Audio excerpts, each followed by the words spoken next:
amazing. I know, right? I feel this. Yeah. It's actually kind of cool. So on that note, welcome. Tell everybody who you are. My name is Bas Rutten. I'm a retired mixed martial artist. Did really well. Won 3 world titles in Japan. Became UFC Heavyweight Champion in the UFC Hall of Fame. And I didn't lose a single fight in my last 22 matches. So, yeah, high finishing rate. I think it's an 89% finishing rate, equally between submissions and knockouts. So I'm very proud of that because that means I can knock you out or I can submit you. Whatever you give to me, I'll do. That's pretty much it. And then from that moment on, I started going into movies, TV. I had a TV show on TV for 9 years, 431 episodes.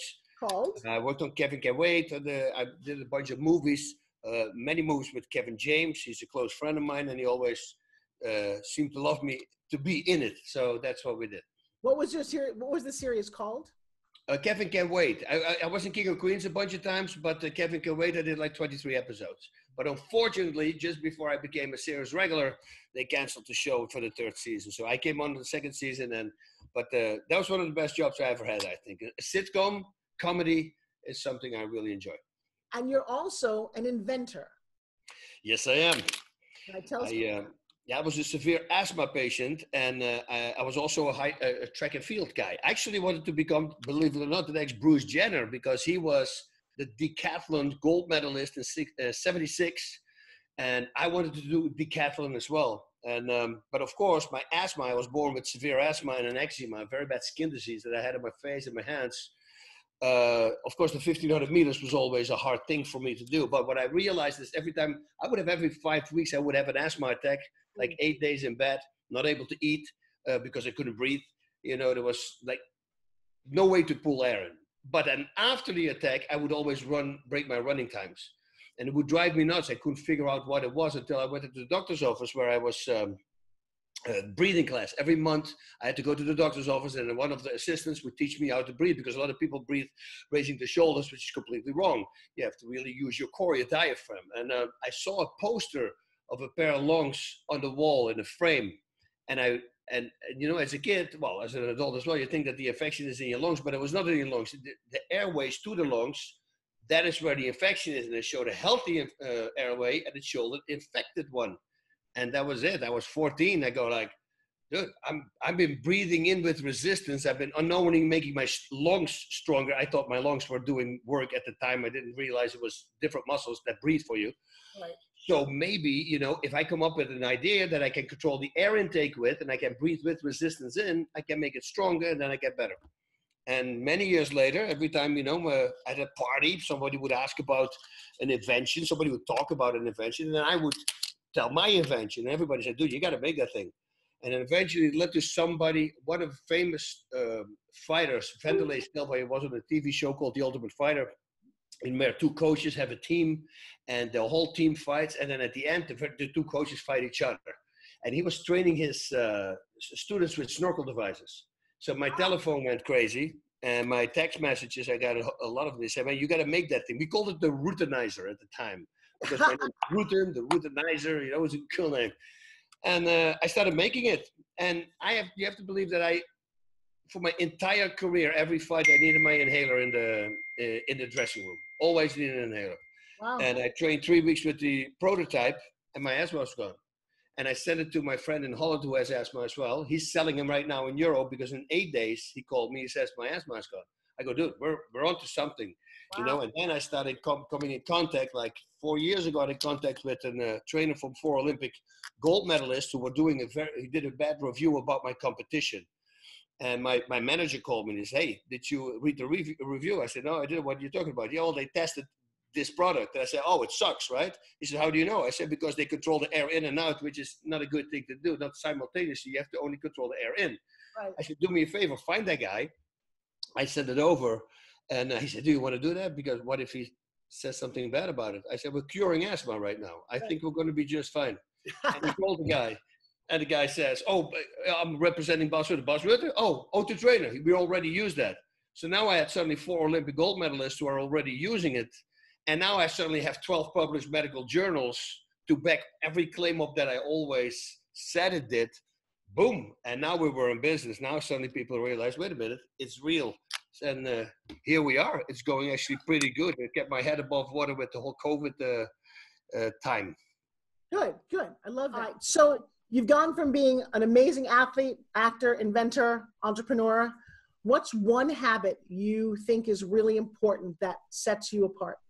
Something You know, I talk a lot. I do a lot of public speaking also, and I always talk about habits because my whole life is about habits. And my most important habit is creating good habits.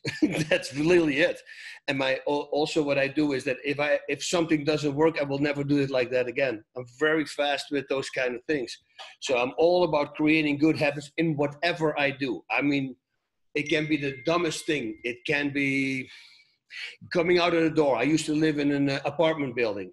I come out of the door. Before I put the key in the door and lock it up, I already walk to the elevator to press the elevator so it can come up at the time while I close the door. Everything is about saving time and going faster. You know, little things like that.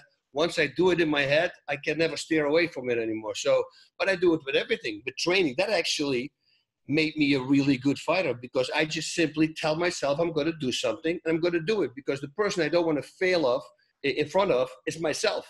And I'm that guy that if I say, oh, I'm going to do 10 rounds on the bag today after a workout, if I can only do 8, I know that at night when I brush my teeth, I can't look at myself in the mirror. I literally can't. I just trained myself. I'm ashamed that I didn't do my 10 rounds instead of, that I did 8 rounds instead of 10. You know, and I just drove that with everything that I did. And I think that is with the O2 trainer, that is with everything else. That's why, you know, it's working because if something doesn't work, I throw the habit out and I create a new habit. Well, actually, I never throw the habit out. I turned the bad habit into a good habit. It's a book that I read, The Greatest Salesman in the World. That's Mendino, one of my favorite writers and one of my favorite books. But where did you come up with this? Was this instilled from you from childhood or did you make this up on your own? No, from childhood, and I think it comes from my asthma. I was thinking about it today. I was one flight of stairs up to the restroom downstairs. So if I had an asthma attack in bed, that would be an hour expedition for me to go down and to just pee. And then I had to go back up the stairs, which is way harder. You know, I would literally sit on the stairs, one step down, have to take a recoup from that, one step down, have to recoup from that, and you know. So I always, you know, I knew that if I had to go to the restroom. Well, I was going to have a fight for an hour.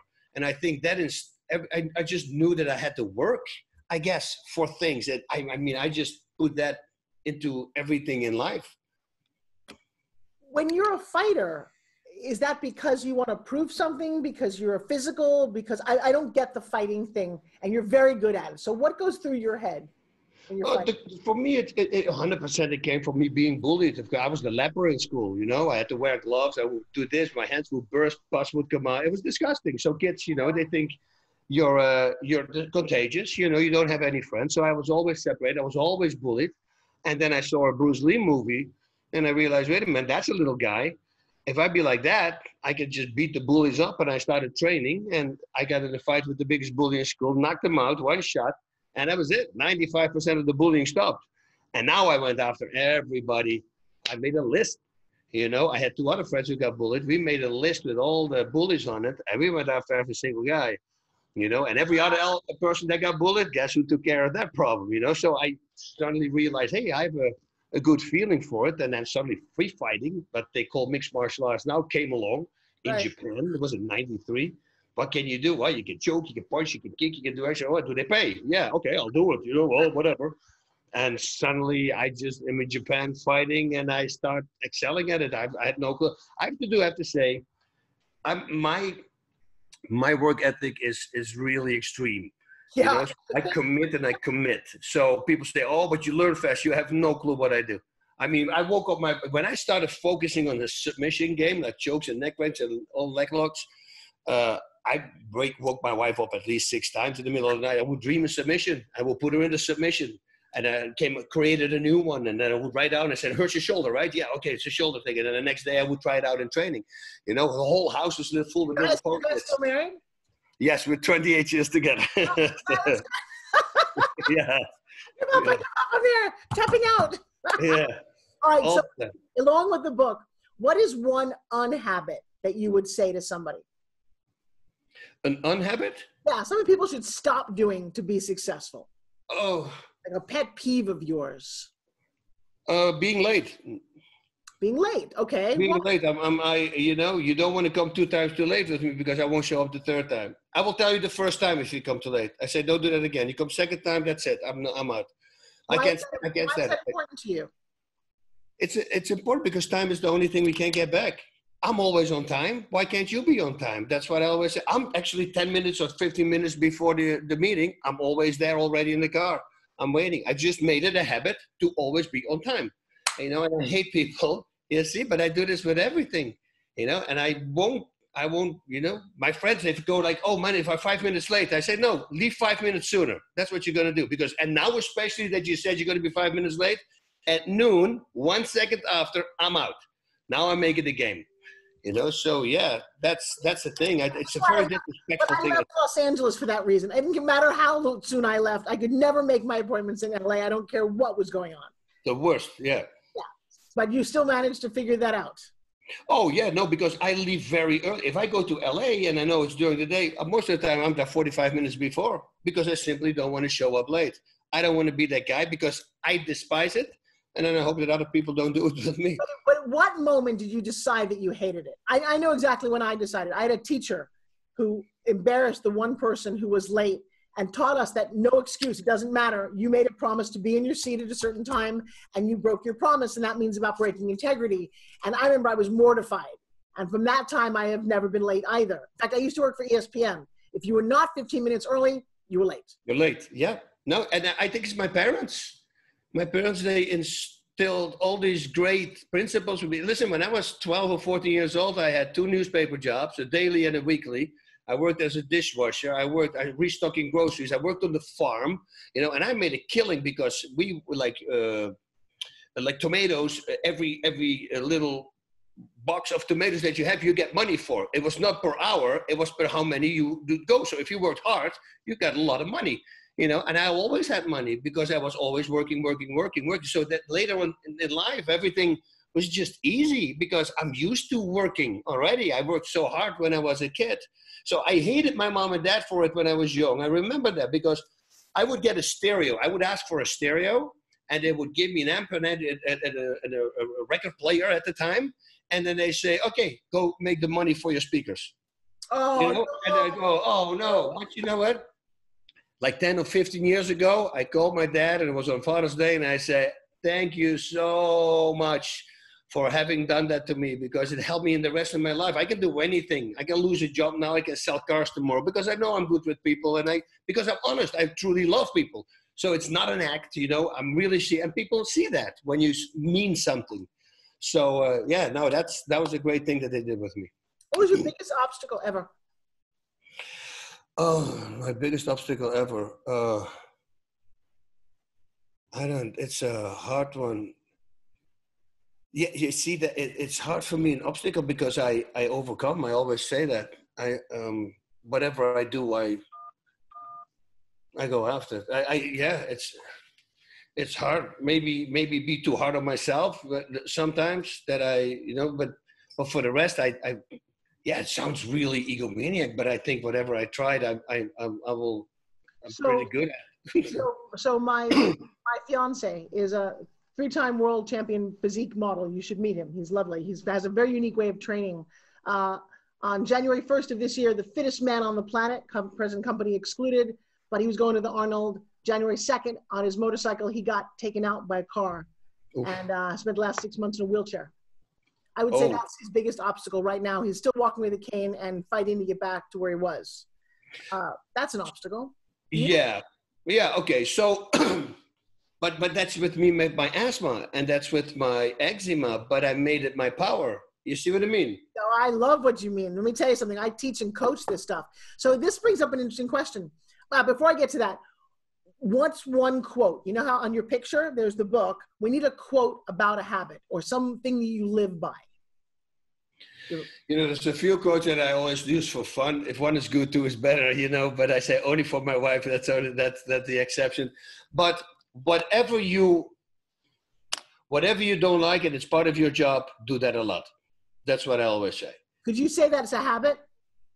Yeah, but you have to make it a habit, because a lot of people, what they do is this. For instance, like let's say use fighting. Whatever. No, it doesn't matter. Yeah, let's use fighting as an example. If I'm a really good puncher and kicker, then in the gym, I always want to punch and kick because that's where I excel at. Right. You know, every person that had bad grades in school, it was for subjects that they didn't like. 100% guarantee. The ones that they liked, they excel at. You know, so I always say, if you sometimes there is something in part of your job that you don't like.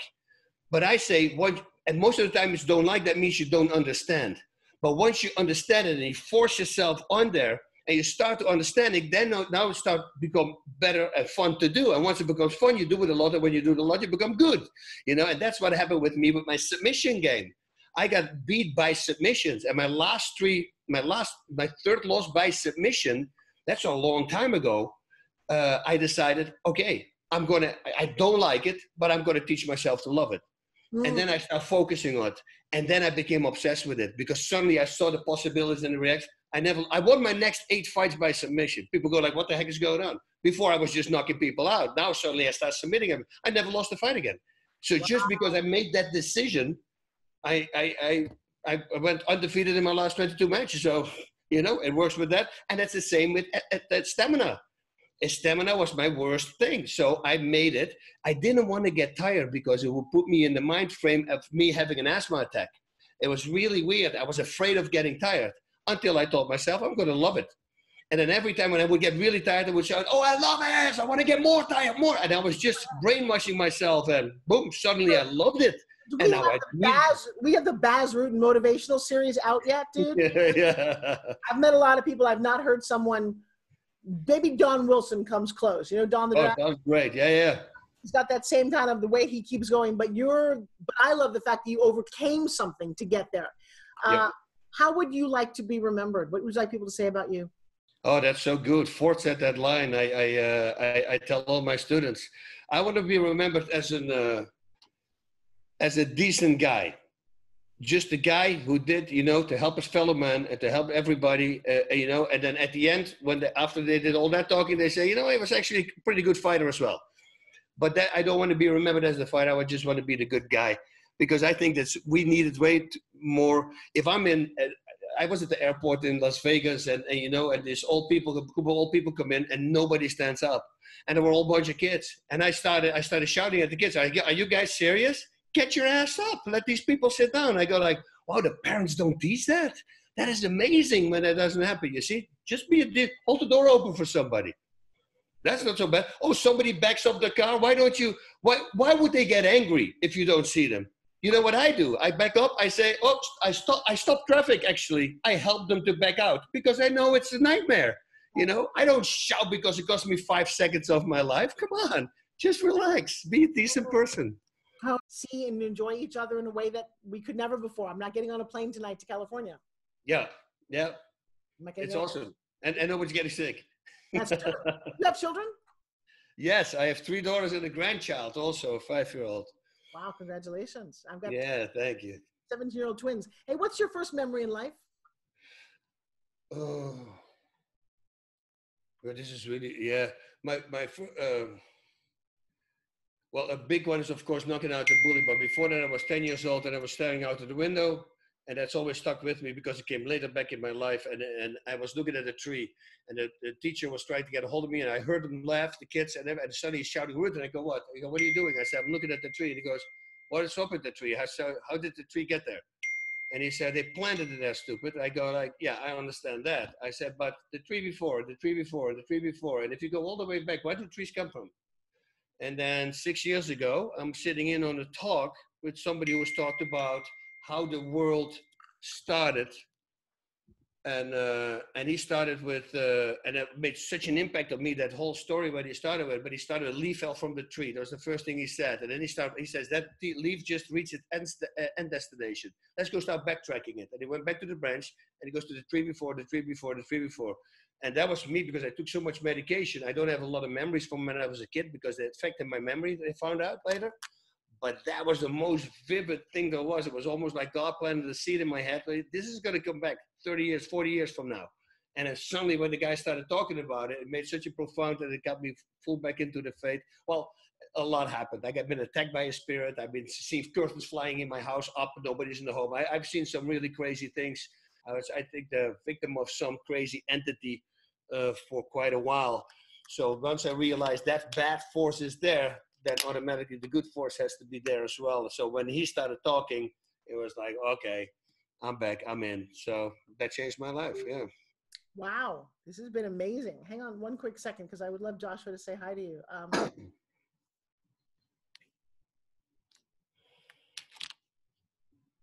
How did you meet your wife? Huh? How did you meet your wife?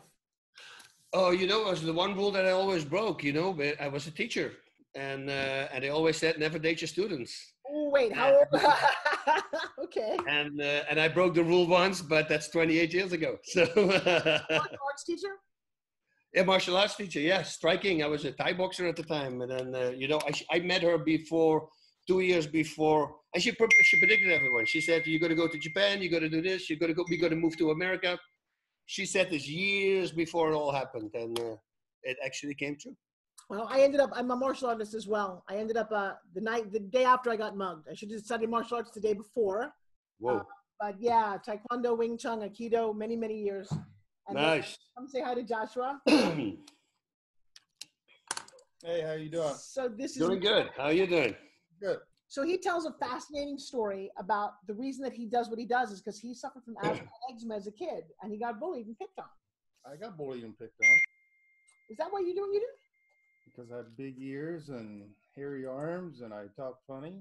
Couldn't pronounce my R's. Your R's. So I wanted you guys to meet. Also, he doesn't know what this is. So remember I showed you long before I realized I was going to talk to you about his breathing product.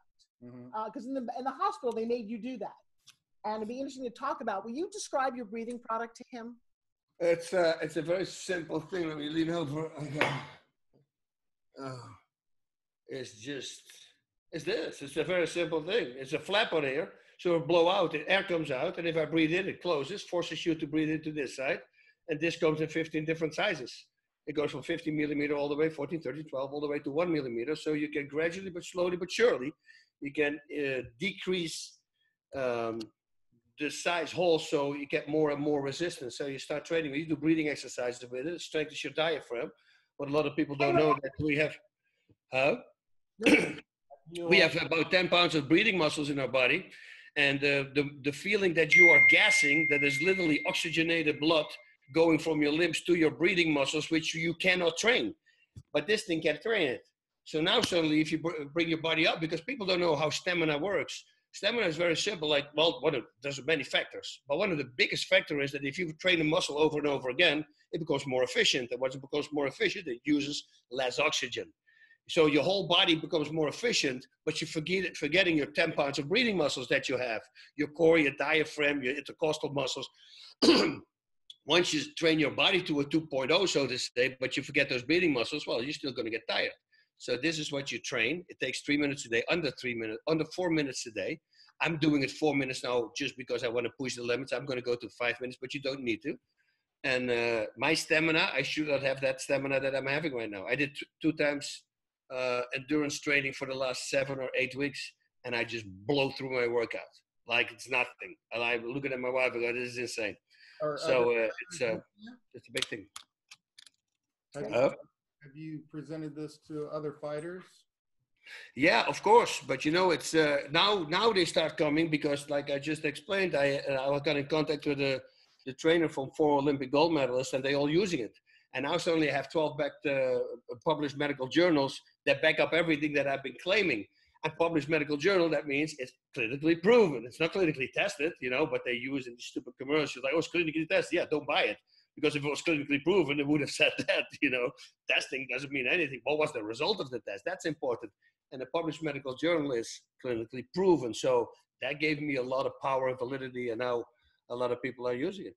Well, good for you. Happy for you. It's kind of cool. So he's not seen spin gyms. I'm going to show you something because you need to know this. So this is a product, as little as this looks, but watch what this does to every muscle on his body. So well, check this out. In your thumbs. Go, 10, 9. So now all my fitness experts, bring it down a little bit lower, stand up really tall. What do you see? So all of his pecs are fine. You see delts fine. You see ab engaged. I'm going to turn you around. Just going to use you right. No, stay right there. Just right there. Just pull intensely. All the striations in his shoulders. Look at his entire back. How deep is that? So it's interesting because not many products that are like this, also scientifically proven, do all of those muscles at the same time. I'll tell you, all the way through his entire body. So I will send you one of these, Joshua. Yeah, love to. What do you think of this? All kidding aside, because it's... If you take this seriously, it will kick your ass for sure. Okay. Listen, I'm all into that kind of stuff. So quick. You can put all your effort into it. And then with the snap, I'm changing muscles from bicep to tricep to front delt to rear delt to lats. That's good. Just like that. So it's nice to have somebody like him endorse it. I'll send you one in a boy color. Yeah, it's the best, but you can bring it everywhere you go. That's the best thing. Oh, let me tell you something. This thing, you do one song, you do 3 minutes to this full out. What does it do to you? Have you worn out? And you but of course, if you combine that with your breathing apparatus, that's kind of 1-2 punch. Yeah, there we go. Bada bing, bada boom. All right, so I just have to ask you, do I have your approval to use this interview? Yes, you can. Yeah.